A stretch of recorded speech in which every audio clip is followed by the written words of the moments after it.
welcome back to my channel. So today we're doing another fall inspired look. I have been in the fall spirit. I've got fall on my mind and I just wanted to do something very coppery, but I also wanted to take it up a notch and use a little bit of glitter.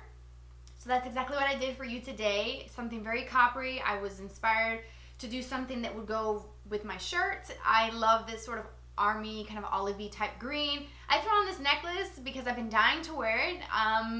I probably should have chosen something a little bit more fall like, but this necklace, if you're wondering, is from Forever 21 and it was probably like $4 or $5 and I was like, yes please. So I've had it for months and I thought I'm just gonna throw it on. I don't care, I'm just doing it. So today's look is a little bit more dramatic, very glowy, very highlighted, and I love it. And I hope that you will enjoy this look, and if you like it, don't forget to thumbs up the video. So let's go ahead and get started with the look.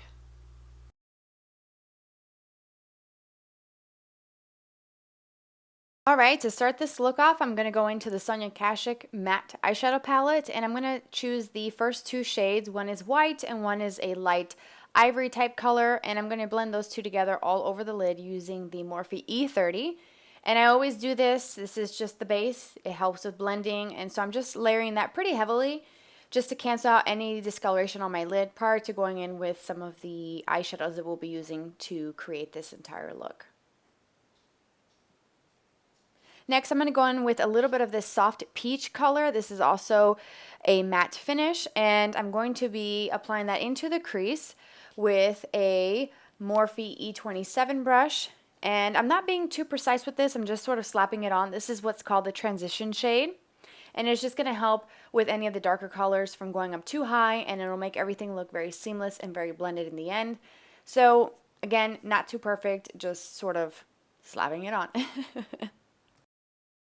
And then I'm going to go back in after applying the transition shade with a clean brush, and I'm just going to soften everything out because we don't want any harsh lines. So I used to use the same brush, the E30 from beforehand. Then I'm going in with this light tan color from Sonia Kashuk with an Eco Tools blend brush, and it's a double-ended that I recently got, and it's actually not bad. It's a pretty good brush, and what I'm doing is following the natural shape of my eye. I'm not doing anything special or specific with the shape of the eyeshadow, just following my natural crease and using that as a guideline. I am looking down, so that's a tip for you guys. When you look down into a mirror, you'll be able to actually expose your exact crease where you'll see your actual bone. If you feel for it, you'll see it there, and you'll be able to follow that with a brush. And this is a little bit more of a tapered crease brush, so it's going to apply it exactly where you want it versus using something that's thicker and fluffier and softer. This is more concentrated and precise with the placement, if that makes sense.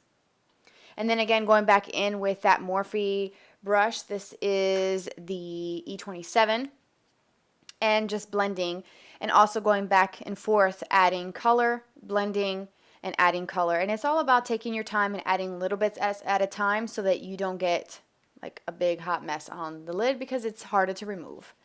Then I'm going in with this copper eyeshadow from Rimmel, and this is the first time that I'm trying this double-ended pencil, and look how gorgeous this is, you guys. Like, stop it. Just stop. Look at that.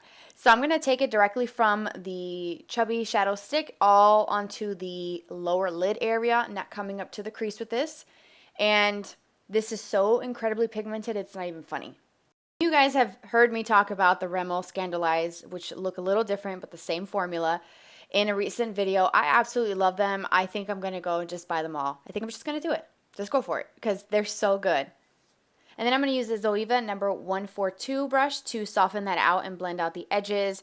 I am going to bring that color where it meets up to my crease, but I'm not going to put it into the crease, if that makes sense, because this is very, very metallic. Like, seriously, with just this, you don't need anything else in the lid. Like, it's just that pigmented and that insanely metallic. It's beautiful, and it's so easy to blend. Then with the Anastasia eyeshadow in Caramel, which is a very warm brown, as you can see, I love it. Using the Zoeva 228 brush to apply this. This is a bigger, more tapered crease brush, and it's just the most perfect brush. I use it every single time I do my eyeshadow, and I'm just sort of, again, following that shape of my eye, keeping it rounded, and just applying a little bit at a time, blending, adding, and blending. You get it by now, right?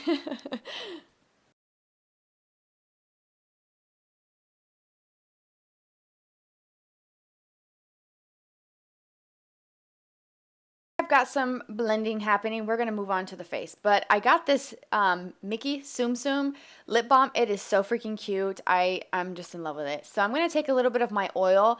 This is the Jurlique Skin Balancing Oil, and I am going to be applying this onto my skin as a primer today because my skin has been really dry, very, very patchy, kind of some textural things, some basically peeling and stuff.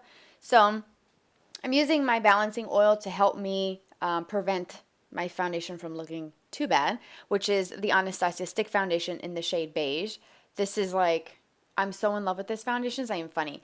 And I'm just going to kind of scribble that on all over my face. So cute. And then I'm going to use the flat side of this Real Technique sponge, which I do have a review coming up very soon on this.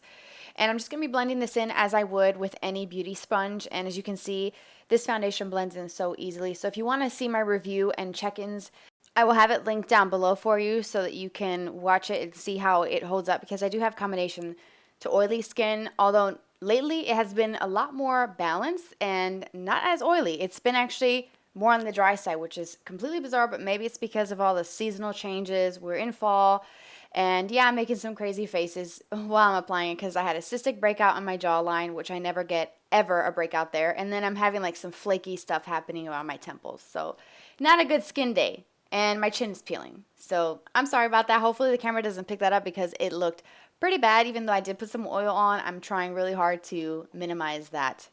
Then for some concealer, I'm using the same usual Maybelline The Better Skin in the shade Light.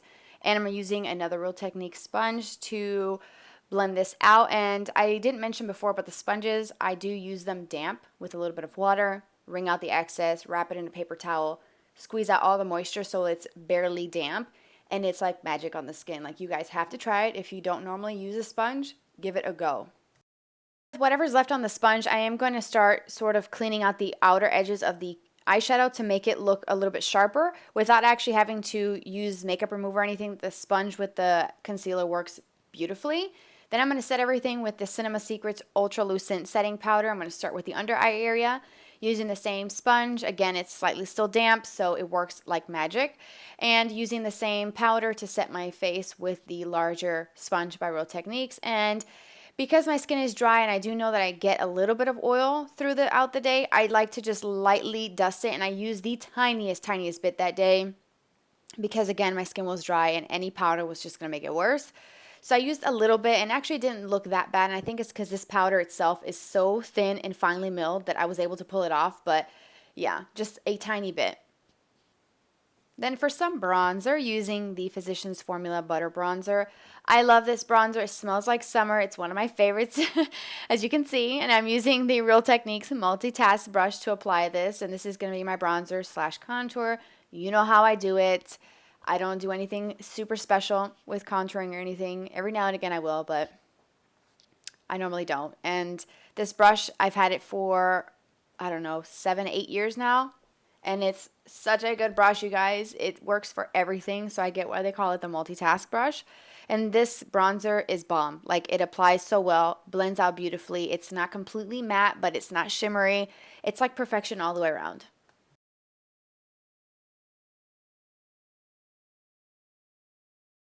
To the eyes, let's finish this up. So I'm going to take the Eco Tools smudge brush to apply the light tan that I used in my crease. I'm going to be applying that to the lower lash line, and I am going to do it a little bit thicker. And I will say that it is a little thicker than normal because that brush itself was a bit wider and thicker than my other detail brush that I use, which is smaller and applies less product. So this added a little bit more. I liked it. I went with it, but if you want something a little less under eye, then just use like a very thin angled liner brush instead, and just add a bit of a shadow almost, just to sort of pull the whole eye look together and make it work.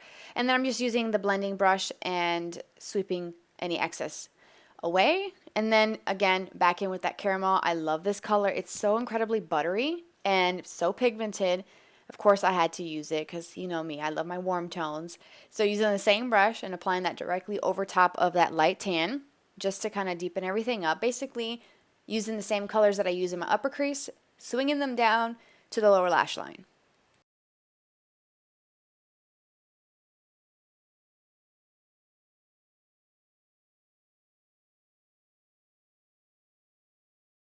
All right, so once I have been working the color a little bit to get it where I'd like it, I'm going to show you guys a little trick to clean out the outer edges of your eyeshadows. So take a color that matches your skin tone. I'm mixing two to get my exact shade, and I'm using a big fluffy brush, and I'm going to start sweeping this below it. That's a Morphe E30 brush, and I'm going to start sort of erasing any of the eyeshadow that came down a little too further down, and just kind of keeping up with that shape that I created earlier with the concealer, if you remember that. Just making it look a little bit sharper, and there you go. So it kind of erases any little fallouts. So going back in with the Anastasia eyeshadows, this is the shadow called Gleam and an Eco Tools Define brush, which is an angled brush. I'm going to start adding a pop of glowiness into the inner corner. And this is like a pinky champagne. You could also use a gold. Gold pairs up really well with a copper if you wanted to switch it up. And then the best part, as you can see, this excites me. I love this. This is the Moondust eyeshadows by Urban Decay. And I'm going to use a shade called Element. This is so incredibly beautiful. This has like a duochrome. It looks copper and orange, but then it has that kind of fiery magenta red color. So bomb, you guys. This palette, if you can still find it, I think you can get it. You guys have to try it. It's so good. And so with my finger, I'm just going to pat that right over. Look at my face. Oh, I'm so excited. I'm just going to pat this over the cream eyeshadow. And it just intensifies the look, and it doesn't take but 2 seconds to apply. Like, so easy. I'm in love with this palette. If I could just slap this stuff all over my body, I would. Like, it's so good, and it's so easy, and it does so much. Like, I don't know, so good. You guys have to try it. And I'm like, oh, thank you, God, for this palette, because it's so good. Once I got over the excitement of the eyeshadow glitter, I had to move on and finish the eyes. So I'm tight lining with a black eyeliner. I believe this one is from Bobbi Brown. And it's just a black one because I am going to go in with a little bit of a liquid liner. And this is the Kat Von D Tattoo Liner in Trooper. This is the one with the brush tip. And I'm just going to create a very thin line, not super thick, but I'm going to follow the shape of my eye. I'm not doing a wing. You could if you wanted to, but I just wanted to keep it simple and keep it easy because I wanted to use a little bit of some lash action happening. So, and here's another tip. With the glitter, it's going to get on the actual tip of your eyeliner, so just wipe it off on a makeup remover wipe. It'll take off the glitter, and then you can go back in and finish up your liner. And so I wanted to make the eyeliner a little bit darker, so I'm taking the Tartiest paint, whatever this thing is called. I'll have it listed down below, but it's a black one, and I just went directly over the liquid liner, and this made it so black, so intense, and actually more matte looking. And then, of course, mascara. This is the Tarteist Lash Paint, which I have actually recently fallen in love with. I didn't used to like the minis. I don't know what it was. The mini was just no buenos, but this one is so good. It gives you a lot of length, a lot of separation, volume, thickness as well. So it has all of those qualities that you look for in a mascara, and it's not too dry, it's not too wet. It's actually pretty perfect. And for the lower lash line, I like to use the Megawear from Wet n Wild.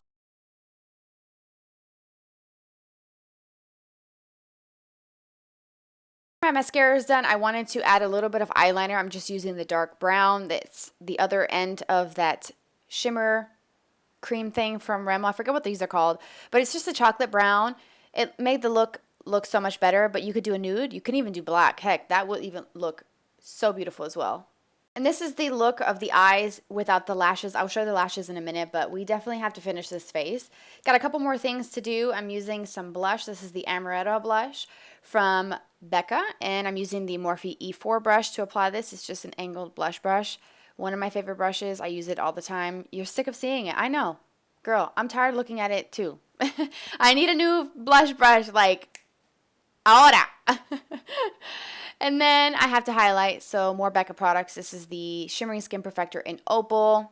Beautiful. I haven't used this in a while, and I love it. This is the Morphe M501 brush. Again, I'm so sick of it. I need a new highlighting brush because I use this every freaking day, and I don't use anything else. Of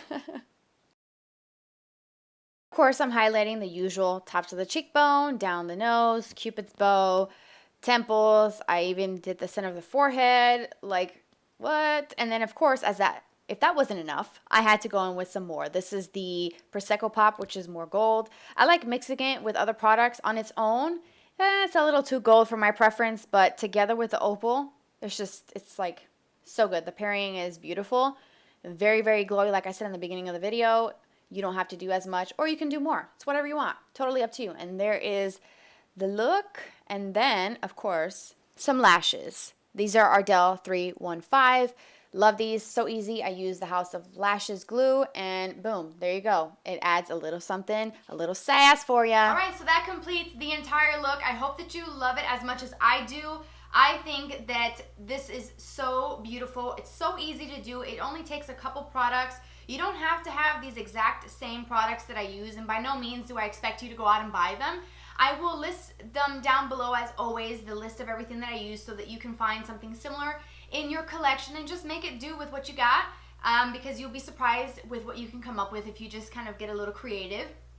And I've used some of the products and palettes that I've had for quite some time, for many months, and I'm just sort of starting to rediscover a few of my favorites, like that Sonia Kashuk palette, which is very awesome and very affordable from Target.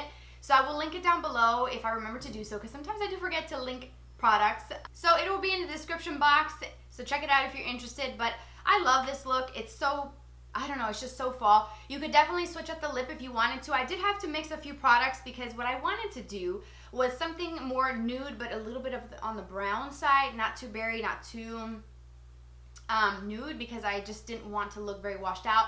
But I ended up doing something a little bit different than what I initially envisioned in my mind. So this would be really pretty with a really dark, deep, vampy lip if you wanted to. Or you could do a nude if that's what you're into. Totally swap out the lip for whatever you want. You can adjust the blush if you wanted to. So by all means, make this sort of customizable to your preferences and your likes.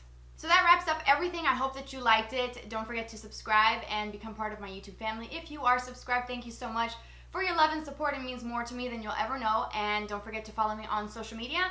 It'll all be listed in the description box as well. Have a fabulous day, and I will talk to you very soon. Bye-bye.